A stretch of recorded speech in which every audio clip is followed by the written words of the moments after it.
Olá, Manuel. Tudo bem? Vamos dar continuidade às nossas aulas. Na nossa aula de hoje, nós vamos falar sobre o período liberal democrático brasileiro. Vamos lá? Com o fim do Estado Novo, o Brasil começou com um processo de redemocratização. Lembrando que o país viveu, de 1937 a 45 um regime ditatorial, o Estado Novo, onde Getúlio Vargas governou sem Congresso, estipulando aí a censura, só poderia falar bem do governo, então utilizando até de mecanismos ali para projetar uma imagem positiva de Getúlio Vargas, como o DIP, por exemplo. Só que o Brasil lutou a favor da Segunda Guerra Mundial, a favor dos aliados, contra regimes ditatoriais como o de Mussolini, como de Adolf Hitler na Alemanha. Então não ficava um pouco contraditório, ou bastante contraditório, o Brasil continuar com o regime no qual ele lutou contra na Segunda Guerra Mundial. Okay? Então, a partir daí, o Brasil começou com uma reabertura, com o fim aí da Segunda Guerra Mundial. Essa reabertura, nós tivemos aí o retorno da liberdade partidária e a criação dos partidos, como, por exemplo, a UDN. A UDN, União Democrática Nacional, era representada pelos grupos mais conservadores e também marcando aí uma oposição a Getúlio Vargas, todas as suas políticas. A UDN pregava uma política liberal e tinha como a sua voz o jornalista Carlos Lacerda. Tivemos também o PTB, Partido Trabalhista Brasileiro, partido que estava ligado aos sindicatos, aos trabalhadores, aos sindicalistas. Tá? Era um partido associado também a Getúlio Vargas, então dentro da sua proposta ali do trabalhismo. Ok? Tivemos também o PSD, que era o Partido Social Democrático, que foi um partido que atingiu um número grande de eleitores e teve como seu ápice aí, o Juscelino Kubitschek, que foi presidente do Brasil de 1956 até 1961. O PCB, sim, era o Partido Comunista, que tinha seu líder ali como Luiz Carlos Prestes, aquele mesmo, aquele da coluna Prestes, mas esse partido não conseguiu ir muito à frente, muito adiante nesse momento, pois em 47 o Brasil, o presidente, o Dutra, acabou colocando o PCB como ilegal. Okay? Então vamos lá para as eleições. Em 46, Eurico Gaspar Dutra foi eleito pelo Partido Trabalhista Brasileiro e tinha nesse início o apoio de Getúlio Vargas. Okay? Mais tarde eles tiveram um desentendimento, mas o apoio de Getúlio Vargas garantiu, podemos dizer, a vitória de Dutra. A primeira ação de Dutra foi convocar uma Assembleia Constituinte, que criou uma nova Constituição, Constituição de 1946. E essa Constituição queria desmontar muito daquela estrutura ditatorial da Constituição criada por Vargas, do Estado Novo. Então, essa Constituição determinou a autonomia dos 3 poderes, 5 anos ao invés de 4 dos presidentes, lembrando que nessa época não havia eleição direta para cargo de presidente, governadores e prefeitos, e a garantia de liberdade de expressão e o pluripartidarismo. Outra questão importante foi a questão do voto, o voto obrigatório, mantendo o voto feminino, que foi aquela conquista desde o decreto de 1932 de Vargas, mas ainda deixava de fora os analfabetos.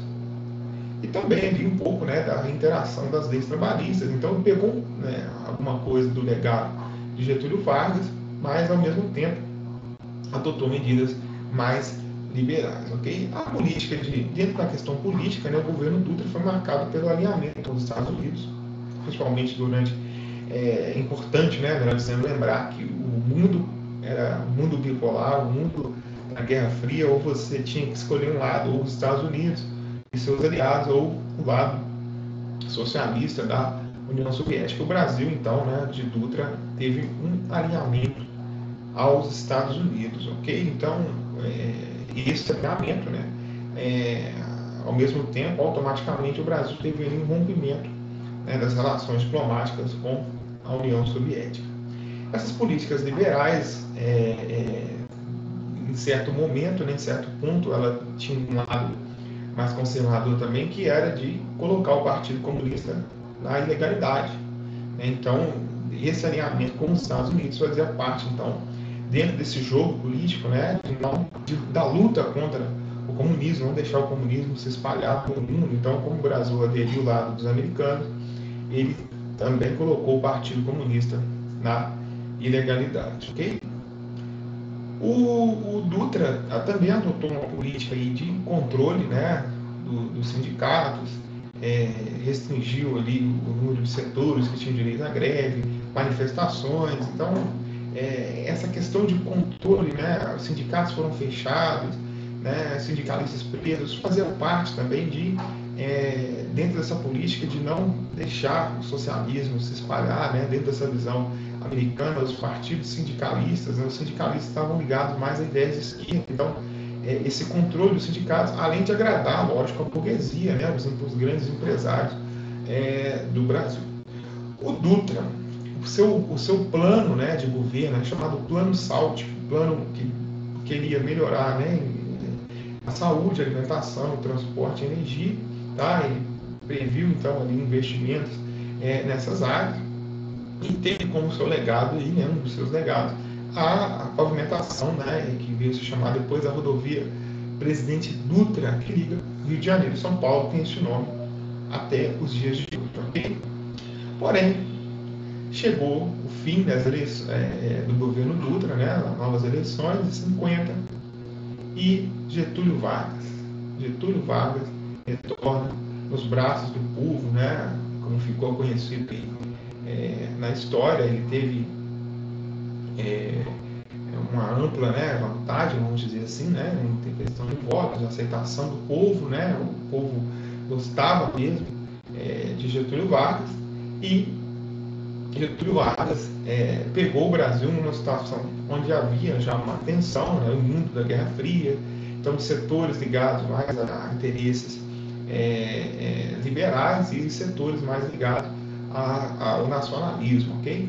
E Getúlio Vargas adotou, sim, uma postura nacionalista, interventora e trabalhista.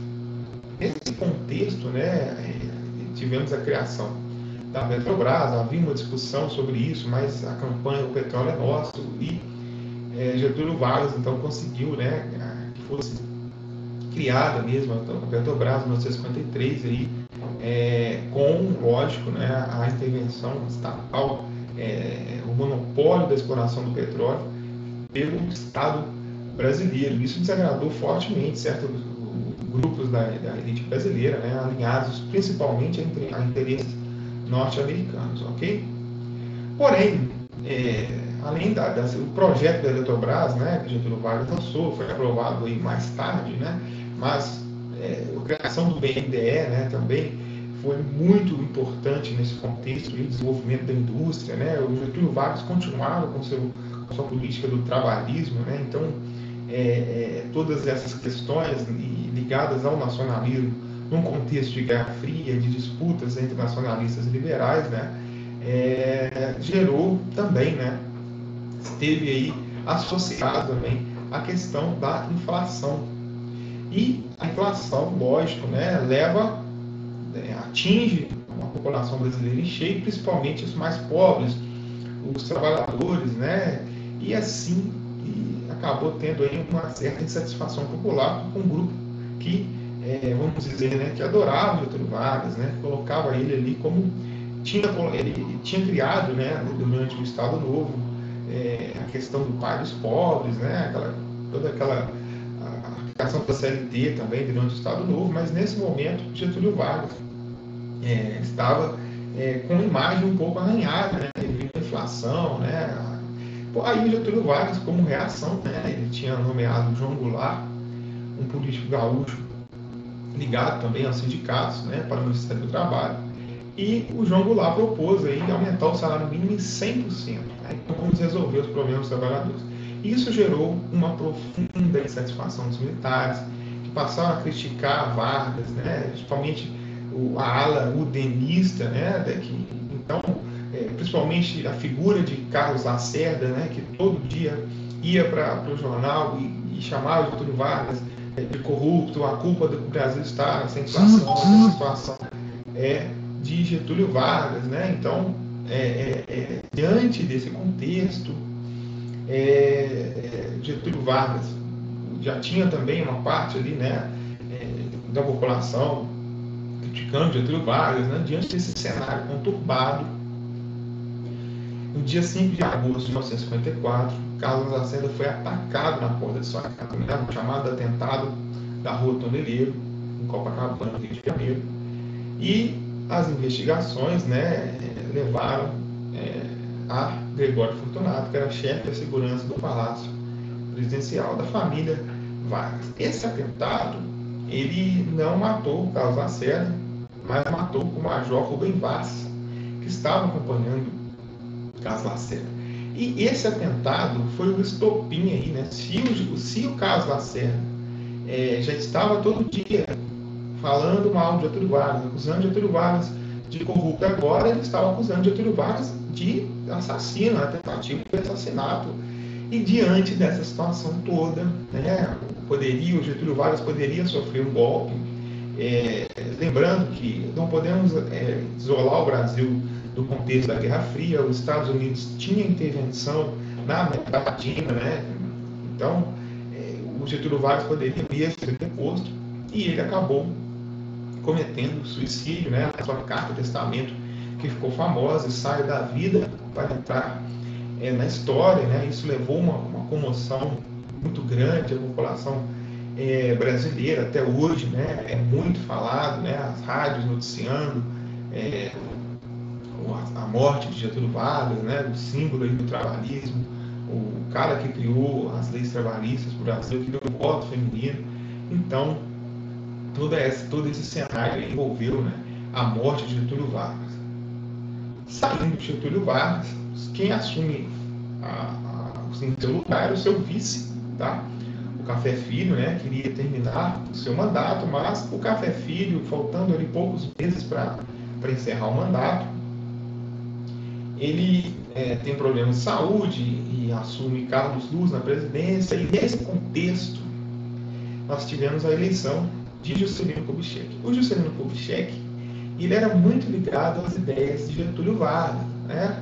As ideias nacionalistas, de o nacional desenvolvimentismo, né?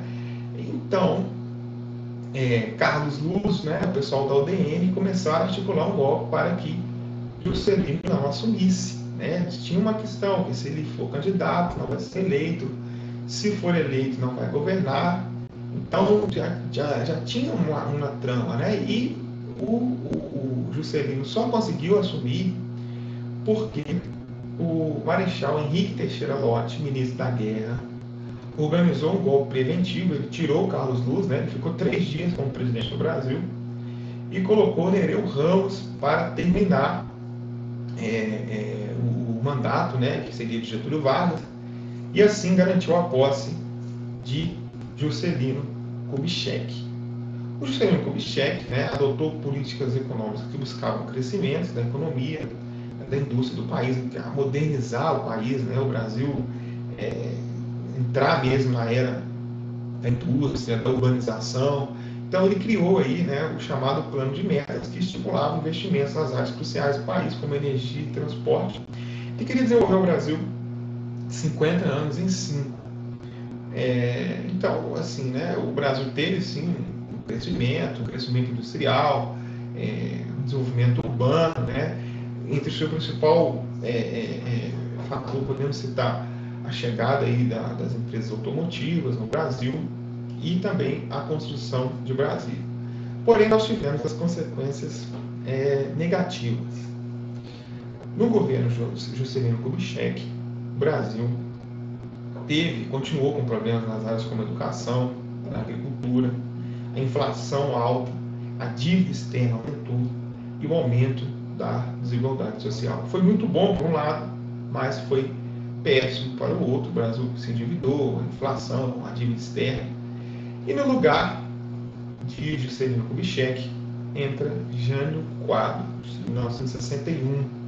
O Jânio Quadros, ele foi um político que teve apoio da DN, teve indicação de Carlos Lacerda, né, a questão do conservadorismo, mas o Jânio, ele tentou agradar tanto a direita quanto a esquerda, assumiu o país com a dívida, com a inflação, o legado aí, né, de Juscelino Kubitschek.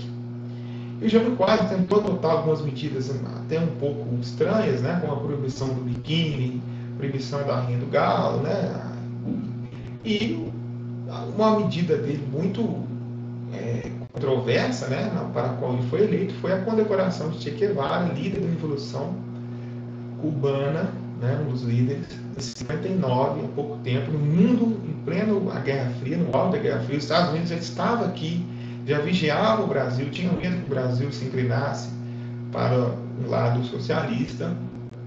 Então, ele sofreu uma pressão muito grande, ele tinha mandado seu vice, o João Goulart, para a China. Então, assim, já tinha um cenário conturbado, uma pressão, e o Jânio Quadros, ele acabou renunciando, né? Depois ficou se sabendo, né, que essa tentativa de renúncia, seria um golpe, uma tentativa de golpe dele mesmo, né, onde ele faria a renúncia, o povo ia pedir que ele voltasse e ele voltaria mais forte.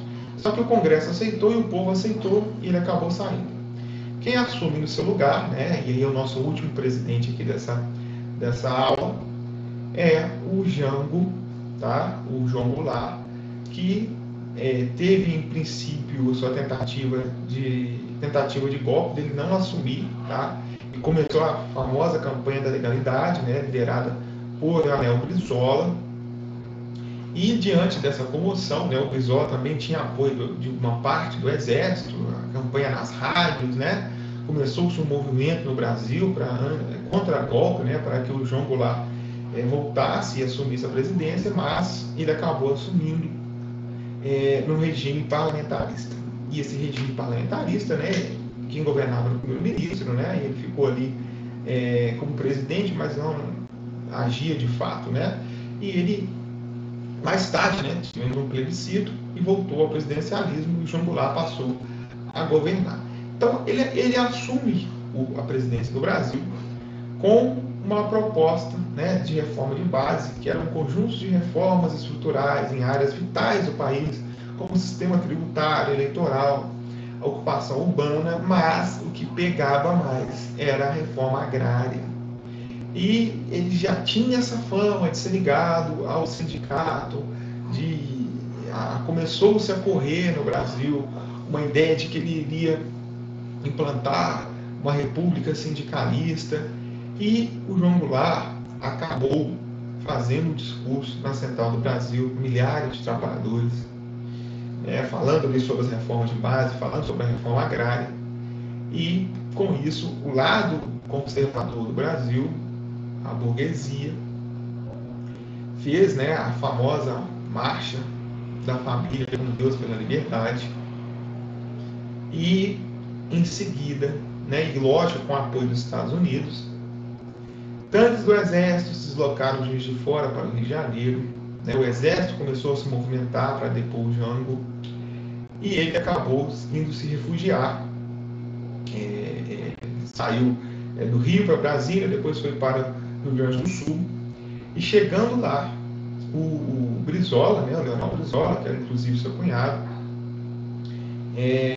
teria dito para o João Goulart, né, que ele queria fazer, né, e ele não quis resistir, né, e o João Goulart acabou saindo, né, se exilando no Uruguai, e o presidente do Senado, Aldo de Moura, declarou vaga na cadeira de presidente do Brasil e deu a posse a Ranieri Mazzilli. Daí para frente, o Brasil vai ter o seu regime militar de 1964 a 1985. Só para fechar a aula, o João Goulart, se ele tivesse mesmo, só para pensar, só para refletir, uma ideia de implantar o socialismo no Brasil, no momento em que os Estados Unidos ofereceu ajuda para depor o João Goulart e ele fugiu para o Uruguai, não seria mais fácil se ele tivesse pedido ajuda da União Soviética, se ele quisesse mesmo implantar um socialismo no Brasil? Só que ele mesmo disse que ele preferiria, ele escolheu o exílio para evitar o derramamento de sangue de brasileiros, e acabou se exilando até a sua morte. Muito obrigado, até a próxima. Tchau.